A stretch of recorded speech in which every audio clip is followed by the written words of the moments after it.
Life is often so busy, taking us here, there, seemingly everywhere. When you aren't able to make it to church, we hope you are fed and nourished by... As Pastor Matthew said today, the topic is authentic life. As you haven't watched last week, you should. Good service, great sermon. And we're talking about being real, and we had some little ones and big ones answer questions, and so following that mold, I did my assignment as I was called to do. I'm with my friend Evie, and I'm going to ask her a question because this week we're going to talk about being authentic. Evie, do you know what authentic means? Yes, it means be truthful and be yourself. So would your grandpa and grandma be authentic? Yes. How about your mom and dad? Yes. Your brother even? Maybe. And do you still like the Vikings? Yes. Thank you, Evie. Hi, everybody. This is another friend of mine, Logan. We're talking about being authentic. Can you please tell me what you think the word authentic means? Real and not fake. And so if you think about real and not fake, who in your life is real, not fake? My family and friends. And what do you think in and around you would be fake? Rumors at school. So I'm here with another friend of mine, Noah. We're talking about being authentic. Do you know what the word authentic means? It means being real and honest. Say, to be real and honest, your sister, Evie, seemed to indicate that she thought you were borderline fake. Is there something you'd like to say to her? Well, I think I'm probably going to take the high road and forgive her.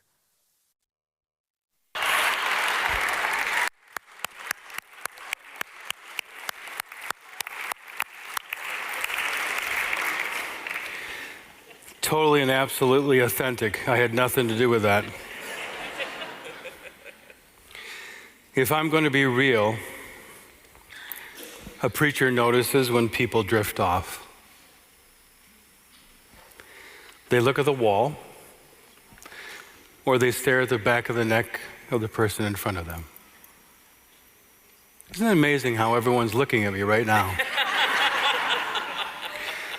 Just to do you a solid, don't ever look at the ceiling, because it's way too obvious that you're not tuning in.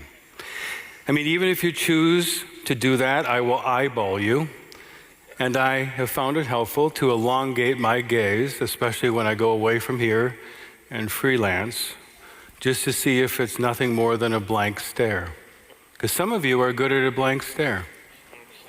Because even if you appear to be with me in reality, you might be reliving the last 35 seconds of the Vikings and Chargers game.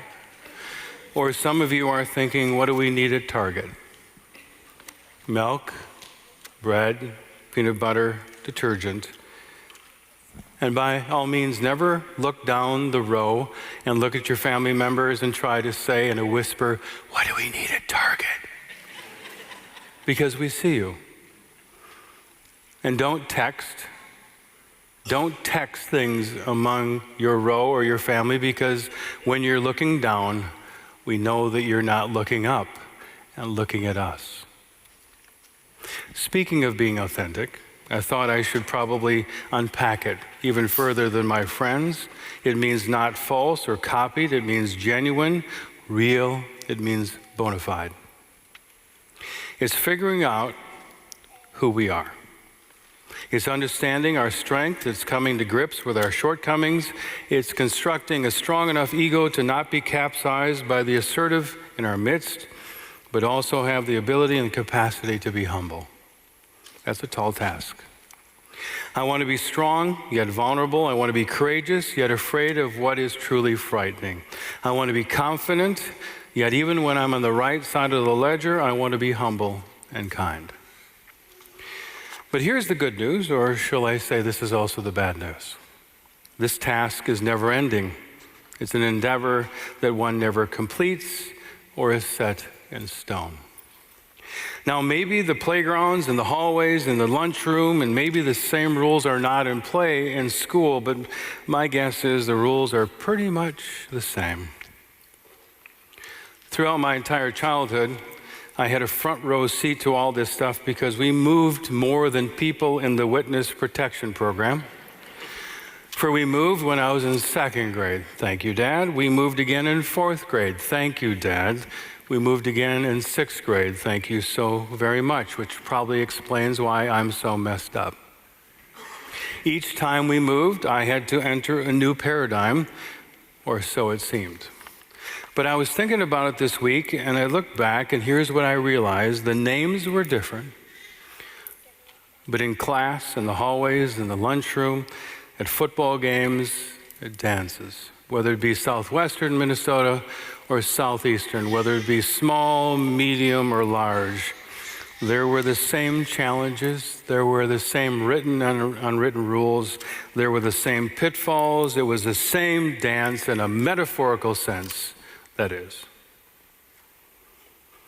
And yes, who we strive to be, who we resolve to become, all that is largely formed and nurtured at home by those who love us the most. Yet sooner or later, baby, all that is taken into the real world. And that, my friends in Christ, is the real test. It's not much different than practicing or rehearsing, whether it be for sports or music or theater or robotics or a good old-fashioned test. The game, the concert, the real test is on Monday, Tuesday, Wednesday, Thursday, Friday, Saturday, and or Sunday.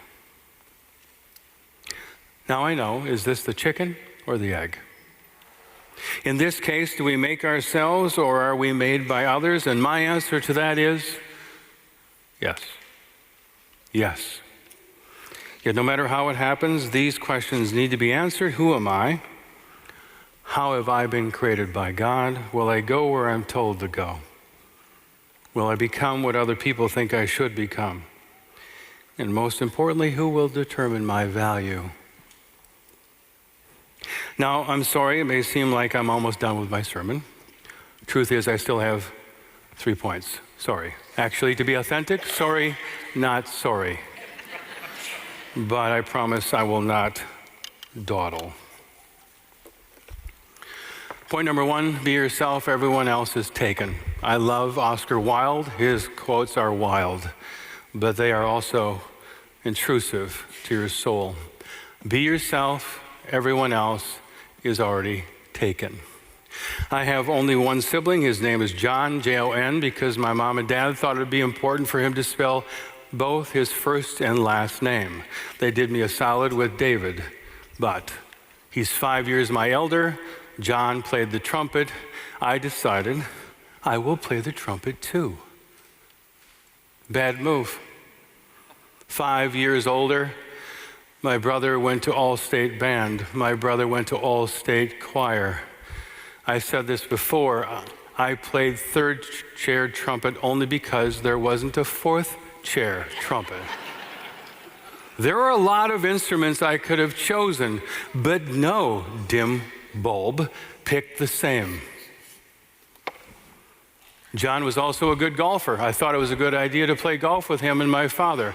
Turns out it wasn't a good idea. Why? Because he played collegiate golf. He was 5 years my senior. He always had a par. My father's handicap was about a 1 or 2. And I went as a little boy and I thought it would be great to play golf with them. It was hell. Because I wasn't as good. And I felt bad. One round, I was in St. James, Minnesota. My father, who is usually not muted, he was not veiled. I think it was the 15th or 16th green.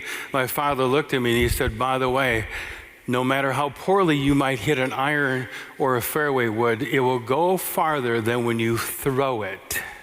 And I thought you didn't see me do that. I got so frustrated comparing myself to my brother and my father that I decided to throw the golf ball. But you know what I discovered? I have a really strong arm. And so I played baseball, and I was good at it.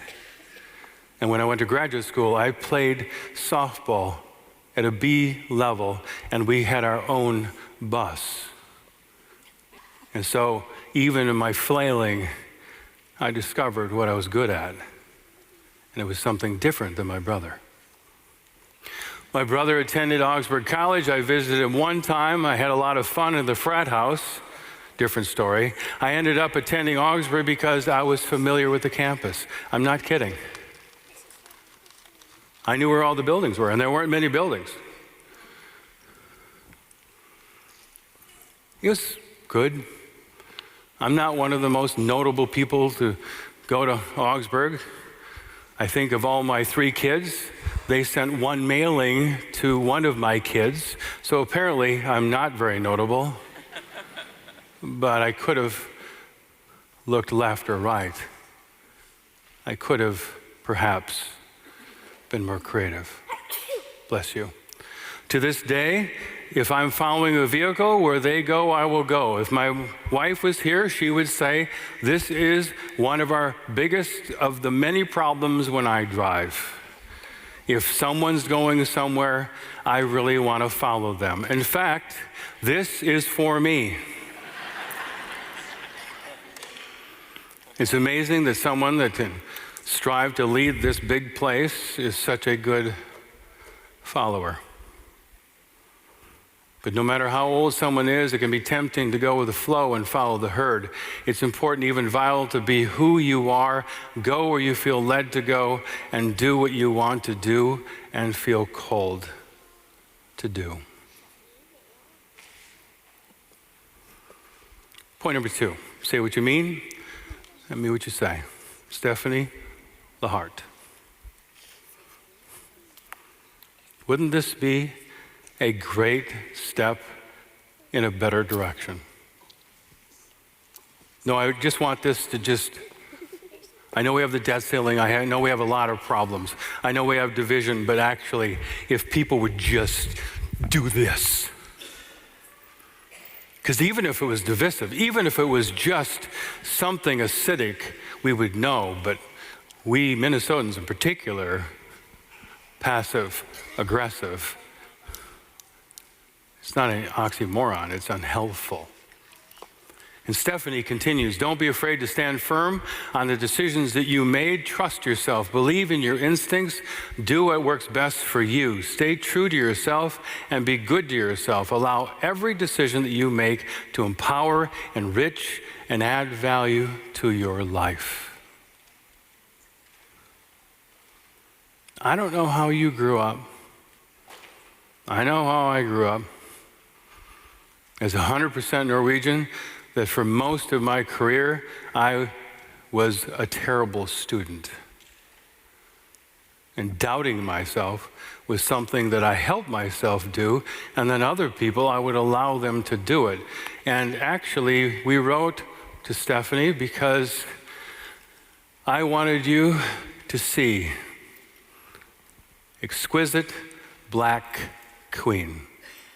She's the one who had that quote. And then I started to read about her. And I thought, you go, girl. And you go, guy. And you go, whoever you are. And we wrote her. Kathy's really good at the front desk. She can get a yes from virtually anyone. And I said, I want to quote her. And I want to show the picture because the picture is worth 1,000 words. And she wrote back, and it was so nice. She's written, she's published. And she said, yes, your pastor can quote me, and I am humbled. You can be both. You can be both. You can be an athlete and a scholar. You're not just one. You can be lavish in one part of your life and frugal on the other because you're frugal, you can afford the other. But we look at people and we say, you have this at the expense of that. I am an original. I have no desire to be like you, him, her, or them. This unapologetic, exquisite black queen is unmatched. There is absolutely no reason for me to compete, copy, or envy other women. I rock on a phenomenal level. I don't know, I'm starting to figure some stuff out. And I don't know how many years or decades it took, and how many transcripts from life or career, or how about you? We look at this and say, well, how in the world do you feel like that? Well, you have been wonderfully created by God. You are to do what you've been enabled to do. You may be really smart or personable, a gifted athlete, a musician, or artist. No one is great at everything. Some of us couldn't wait for Phi-Ed. I told you before, all the way through primary school, I went down 2 rooms in English and math. Hey, dumb kid, get up and go. We didn't have people to come and sit by me and guide me along. David, time to go, quote, unquote. And I walked down, and you know what I was really upset about? When I went down 2 grades, I was still the shortest kid. That bothered me. Talk about a fake doll. Get in line. It's a good thing you're over it.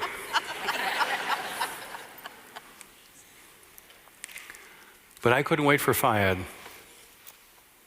Being real with you. Because you know what? I rocked Phi-Ed. If there was a spelling bee contest, you're not going to pick David Lilliard. If there's a math quiz, if there's some kind of trivia bowl, not me. Phi-Ed, I was picked first or second every time. No matter what.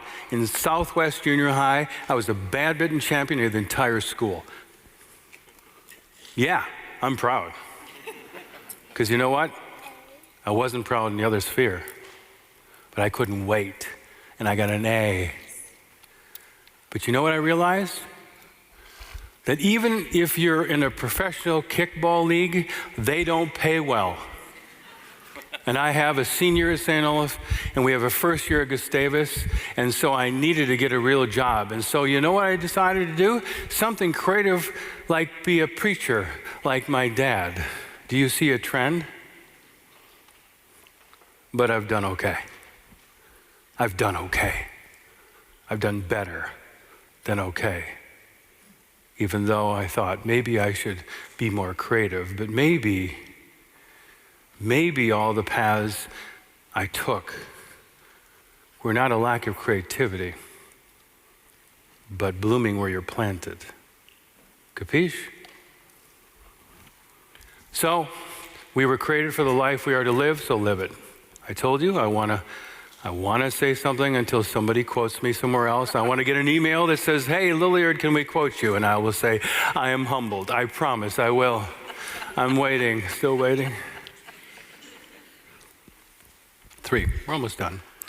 The church is full of hypocrites. That's what the people say, at least some of the people who don't go to church because they don't want to be a hypocrite. Every church is chock full of sinners, and every church has some hypocrites.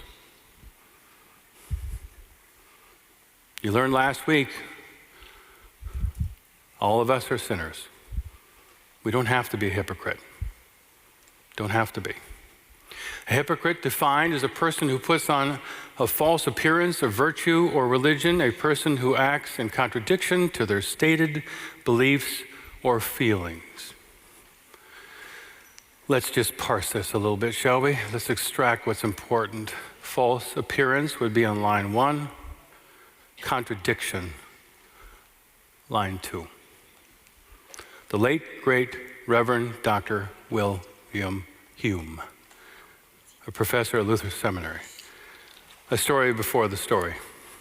I interned in Mason City, Iowa, Our Savior's Lutheran Church, a really, really small, wonderful congregation filled with wonderful people. And when you go on internship, you go and you are graded. And in this case, we had 3 people who were going to evaluate my performance, and then that would say whether or not I was matriculated, because you can't pass in religion or something holy. You have to have holy words, and so you are matriculated. You go forward to the next stage. 2 of the people I cottoned with very well. One of them, she didn't fully appreciate me, and it was reciprocal. But she came at me like I had honey, and she was just going to launch on me. But I was nice to her. Why was I nice to her? I was a preacher's kid. I grew up in a microcosm of knowing that people have ulterior motives. And just because you feel like you want to do tit for tat, and just because someone says something about you, then you are going to launch on them, and you realize that some fights aren't worth because it's not going to turn out good. So, by the way, I passed, because here I am. And I went back to Luther Seminary because at least back when I was there, they thought we needed 4 years. Now kids are so bright, they don't need as many. But you went back and you got hosed off the last year to see how they could make you better before they give you to real people with real results. And I was in his class, pastoral care and counseling, and he asked a question, who among you has been a hypocrite? And I went, me! Because I felt like I was a hypocrite. Because she was not nice. She was not nice. And I was nice. And I felt dirty about it. Because I knew exactly why I was doing it. And everyone who works with me knows that as cavalier as I may sound, there's a soft nugget. I want to say it. If nothing else, you can't absolve me, but just I want to have cleanse. I want to be cleansed right now. David, tell me the circumstances. I told him. Then he said, why were you nice to her? Good question. Thanks for asking. I said, because she could have brought great harm upon me. Dr. Hume said, David, you are not a hypocrite. I said, why do you say that? He said, if you would have said, I was nice to her because I'm a great Christian or I'm always nice, you would have been a hypocrite. In this case, you were just saving your hide. And this is no joke. This is one of the more profound things I've ever learned about a word that we misuse. If I were to say, I was nice because I'm always nice, I'm a hypocrite. But I did it to save my hide. And that's okay. It might make me something else, but not a hypocrite. That means, in other words, get with it, okay? Everybody knows that. Always tell the truth. No, like always. Kids, look at me. Don't look at the ceiling. Don't look at everything else. Kids, whatever you do, whatever you think, say it. Sad, mad, glad, whoever you want to be, whatever you want to do. Why? I'll tell you why. Because if you do something wrong, and you might, I'm just going to go with my gut here. If you don't tell the truth, your mom and dad will be more disappointed at the fact that you didn't tell the truth. Just like Jesus will say, tell me because I saw it and I know and I just want you to feel better. David, who raises his hand and says, I'm a hypocrite, and Dr. Hume says, no, you're not. No, you're not. Be free to be who and what you really are. Just be who you are. No fancy excuses or elaborate contextualization. Be yourself. A lot of us have played a lot of games. And there are a lot of rules that are constructed in society of what you should look like and who you should love and what you should do for a living if you want to be this, that, and the other thing. Today's text. O Lord, you have searched me and known me. You know when I sit down. You know when I get up. You know what I do, what is right, and you know when I mess up. You are acquainted with all my ways. In light of that, I was thinking we might as well dare to be who and what God has created us to be. This week, Don't apologize unless you truly hurt someone. But if you don't exactly say what they want you to say, be careful. If you stand up for yourself and you believe it, and it's not about judging them, it's about living with who you are, be exquisite. Be proud of who and what you are. It will change, but that's better than us changing all the time and not being confident about who God has created us to be. All in favor, say aye. Aye. Opposed, the same? I was worried. So help us God. Amen. You think about how you will live out your faith each day. If you would like to support the ministries at St. Andrew Lutheran Church, you can do so by having your credit card information available and then texting a gift to 952-260-9007. Thank you, and God bless.